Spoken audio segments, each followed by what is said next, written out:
Retour dans Paris Direct, l'actualité et la suite, cette fois vue du net, un œil sur les médias, c'est avec Karim Yaoui. Bonsoir Karim. Bonsoir Raphaël. Et on s'intéresse à une anecdote qui est sortie aujourd'hui dans la presse, dont on parle beaucoup sur Internet. Le Falcon qu'aurait utilisé la ministre à la francophonie, Yamina Benguigui, ça fait couler beaucoup d'encre. Ça fait couler beaucoup d'encre, c'est une information qui est parue du côté du Canard enchaîné, journal satirique, mais qui est reprise comme ici sur le site du Parisien, qui se demande si l'exemplarité voulue par François Hollande n'a pas déjà fait long feu, parce que la ministre déléguée à la francophonie a emprunté un Falcon 900 de la République française plutôt qu'un avion de ligne pour se rendre justement au sommet de la francophonie qui se déroule du côté de Kinshasa. Évidemment, les consignes n'ont pas été suivies, semble-t-il. Coût du voyage, 140 000 €.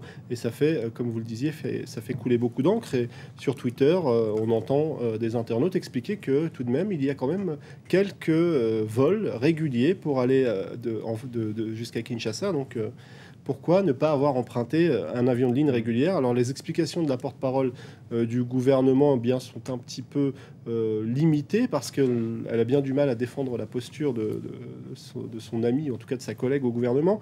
Elle explique simplement, Najat Vallaud-Belkacem: j'ignore dans quelles conditions elle a pris ce Falcon. Enfin, j'imagine qu'il n'y avait pas d'autre choix possible. Il faut dire que c'est pas la première fois qu'un membre du gouvernement se fait épingler pour ce type d'affaires. Alors c'est pas la première fois, et beaucoup de sites d'information rappellent qu'Alain Joyandet, qui était secrétaire d'État à la coopération pour Nicolas Sarkozy, avait lui aussi été sommé de s'expliquer pour avoir emprunté un jet privé pour se rendre en Martinique, un déplacement facturé 116 000 €, qui lui avait en partie coûté son poste, parce qu'il y avait eu aussi une autre affaire de permis de construire illégal qui avait précipité sa chute. Et c'est vrai qu'à l'époque, la presse n'avait pas été tendre avec lui.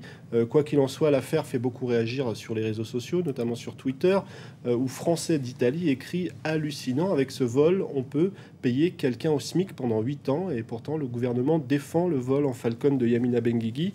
Alors, du côté du Lab, on essaye d'expliquer un petit peu pourquoi. En tout cas, on essaie de rassembler les explications qui émanent de l'entourage de Yamina Benguigui, qui explique d'abord que ça a coûté 88 000 € et non 140 000, et que Yamina Benguigui devait se rendre dans un camp au Nord Kivu, à 2500 km de Kinshasa. Mais les explications ont bien du mal à convaincre, notamment dans la section commentaires de ce site du Lab. Par exemple, il y a Robert Fourquin qui souligne que peut-être Yamina Benguigui aurait pu économiser cet argent pour le donner aux réfugiés du camp qu'elle va visiter.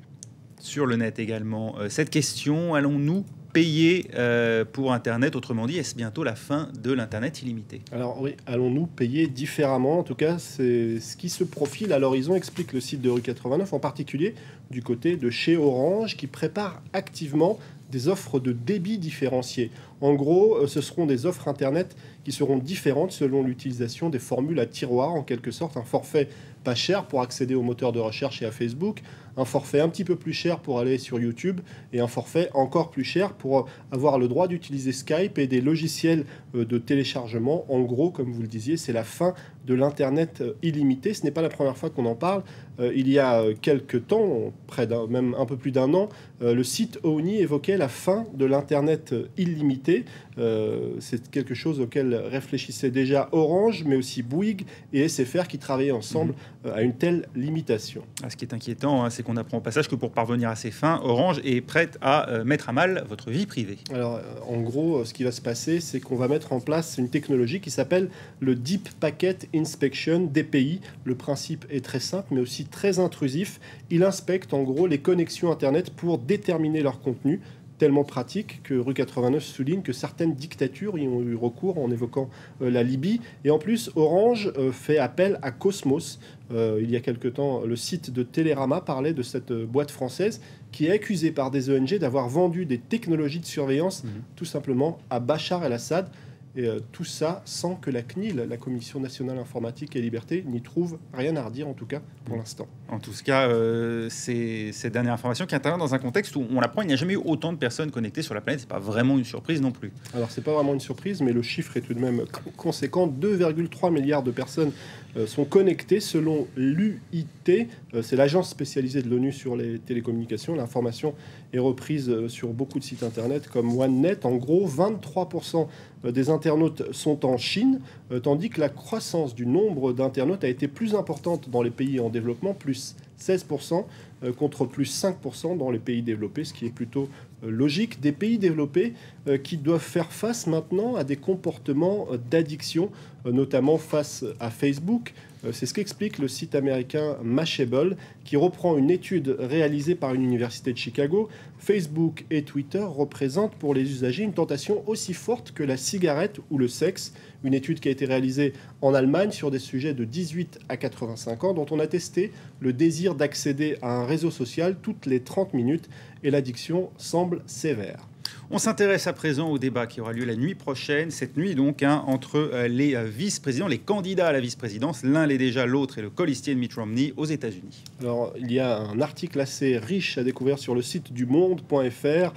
Joe Biden doit relancer la campagne d'Obama. Pour beaucoup, c'est ça le véritable enjeu de ce débat, même si le Monde souligne que traditionnellement, ils n'ont pas forcément beaucoup d'effets, et encore moins ceux des colistiers.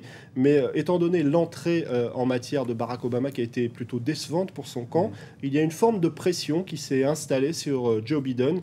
La presse américaine d'ailleurs en parle beaucoup de cette pression, tout en soulignant que la pression sera peut-être aussi du côté de son adversaire ce soir, parce que lui aura à cœur d'essayer de maintenir ou en tout cas de continuer dans cette dynamique lancée par Mitt Romney. En tout cas, finalement, la pression risque d'être sur les épaules des deux candidats.